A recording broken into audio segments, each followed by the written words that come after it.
Kalau untuk kasus money laundry, ada orang yang mendapatkan uang haram lalu dia gunakan untuk modal usaha. Bagaimana nasib dari usaha itu dan bagaimana hukum orang yang bekerja di perusahaan itu. Baik. Sebelumnya, uang haram ada dua. Yang pertama, uang haram yang didapatkan dengan cara saling ridho. Sehingga ketika dia memiliki uang haram itu tidak ada pihak yang dizalimi. Contohnya apa, Pak?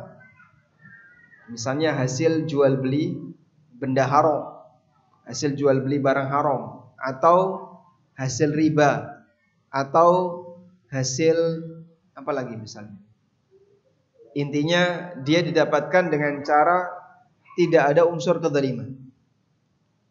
Yang kedua, uang haram yang didapatkan dengan cara zalim, seperti hasil menipu, mengambil hak orang lain, termasuk diantaranya adalah mengambil harta milik negara. Untuk jenis yang kedua, yaitu uang haram yang didapatkan dengan cara yang zalim, taubatnya hanya satu. Apa itu, Pak? Kembalikan kepada orang yang menjadi pemilik asal. Dan tidak ada taubat yang lain. Sehingga ketika ada orang yang mengambil harta orang lain, maka kewajiban dia adalah mengembalikannya. Nabi SAW pernah mengatakan, "Alal yadi ma akhadha hatta tu'addiya." Setiap tangan yang mengambil hak orang lain, kewajibannya adalah dia mengembalikan harta yang dia ambil. Apabila dia tidak kembalikan, bagaimana? Harta ini statusnya akan selalu haram dimanapun dia berpindah. Baik berpindah ke tangan yang halal maupun berpindah kepada unit usaha yang mubah. Bahkan para ulama mengatakan seperti ini. Kalau ada orang mendapatkan harta yang haram dengan cara yang dolim, dia ngambil hartanya si A misalnya, si B ngambil hartanya si A. Lalu oleh si B dipakai untuk usaha. Terus usaha itu berkembang. Sehingga yang awalnya misalnya 10 juta jadi 15 juta. Ada pertambahan berapa, Pak? 5 juta. 5 juta ini milik siapa? Milik A atau milik B? Si B ngambil hartanya si A senilai 10 juta. Lalu dia kembangin untuk usaha, dapat duit 15 juta.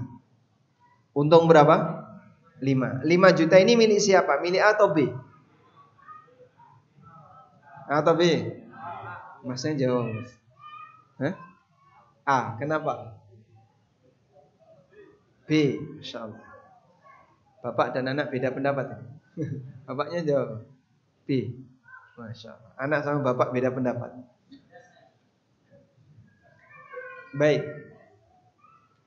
Yang benar dalam hal ini adalah miliknya A. Kenapa milik A? Ada kaedah yang bunyinya kayak gini. Al-mal wa ma yatawalladu minal mal li sahibil mal. Harta dan turunannya itu milik pemilik asal dari harta. Harta dan turunannya itu milik pemilik asal dari harta. Apa dalilnya? Dalilnya adalah peristiwa 3 orang yang diceritakan oleh Nabi SAW. 3 orang di kalangan umat masa silam yang mereka masuk ke dalam gua karena turun hujan, kemudian mereka berteduh di dalam gua. Setelah mereka berada di dalam gua, tiba-tiba ada apa, Pak? Ada batu besar yang turun kemudian menutupi pintu gua, sehingga mereka tidak bisa keluar. Apa yang mereka lakukan, jamaah? Main kartu atau karambol?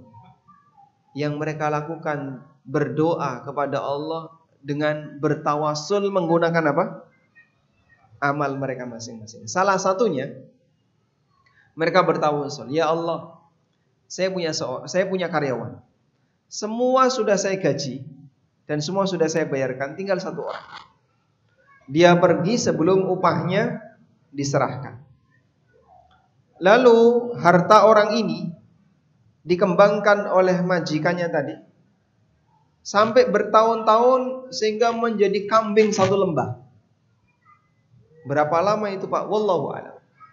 Yang jelas dia berkembang pesat sampai jadi kambing satu lembar. Setelah sekian tahun dia datang, terus nagih. Mana gaji saya? Akhirnya orang tadi menunjukkan, kau lihat kambing satu lembar itu? Iya, itu punya kamu semua.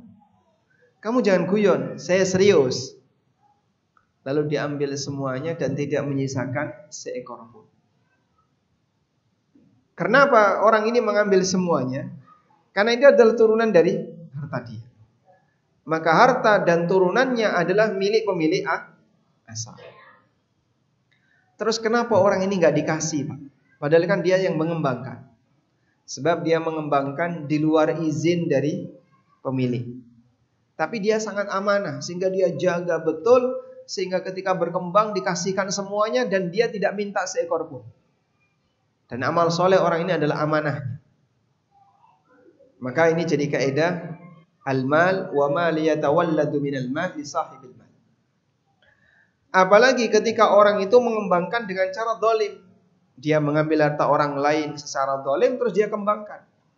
Maka hasilnya sama sekali yang mengembangkan enggak dapat.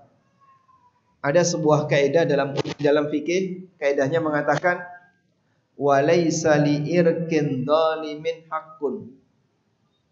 Keringat yang keluar karena usaha yang zalim enggak punya hak. Kalau ada orang misalnya nggarap tanah milik orang lain, ada tanah kosong milik tetangganya yang lagi di Jakarta, terus dia kerjain, dia garap. Garap, keluar hasil kacang, jagung, lombok. Dan itu tidak minta izin kepada pemiliknya. Siapa pemilik hasil ini? Yang punya tanah. Tapi kan dia nggak bekerja sama sekali, Pak. Meskipun. Sebab orang ini mengerjakan tanah tadi dengan cara nyerobot, nggak pakai izin. Walaysa li'irkin zalim ajrun. Dan keringat dari hasil yang zalim tidak punya jatah. Maka ketika orang itu mengambil harta milik orang lain dengan cara yang zalim, kemudian dia kembangkan, hasilnya percuma saja, dia nggak dapat apa-apa. Selanjutnya sekarang, yang bekerja di situ boleh nggak, Pak? Yang bekerja di situ ada dua keadaan. Kalau dia tidak tahu asal dari sumber dana dan modal unit usaha tempat dia bekerja, maka dia nggak punya tanggung jawab apapun. Dia berhak untuk menerima gaji. Sebab orang ini tidak bertanggung jawab terhadap dosa majikannya. Bosnya berdosa, karyawannya ikut dosa nggak, Pak? Ikut dosa nggak? Tidak. La taziru waziratun wizra ukhra. Orang tidak menanggung dosa orang lain. Tapi kalau dia tahu, dia ngerti, ini modal dari hasil korupsi loh ya.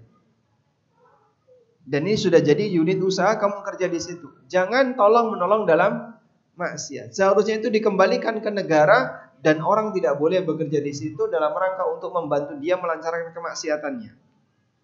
Karena Allah Subhanahu wa taala melarang wala ta'awanu 'alal itsmi wal 'udwan.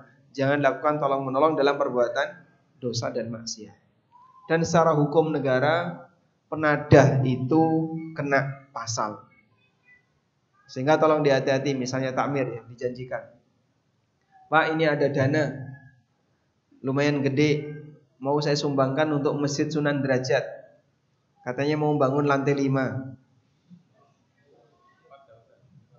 Gimana? Tanpa 4. Sudah, ini ada dana sekian miliar. Tinggal tanda tangan, setuju langsung cair. Siapa yang nggak mau? Tapi kalau kemudian dikasih tahu, tapi mohon maaf Pak ya, ini dalam rangka untuk nyuci uang.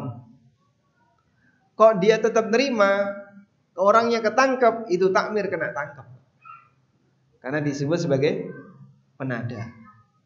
Makanya jangankan kita bicara masalah hukum agama, secara negara saja ini, secara undang-undang di negara kita ini dilarang. Sebab penadah dari tindak kriminal, dia juga kena pasal. Wallahu a'lam.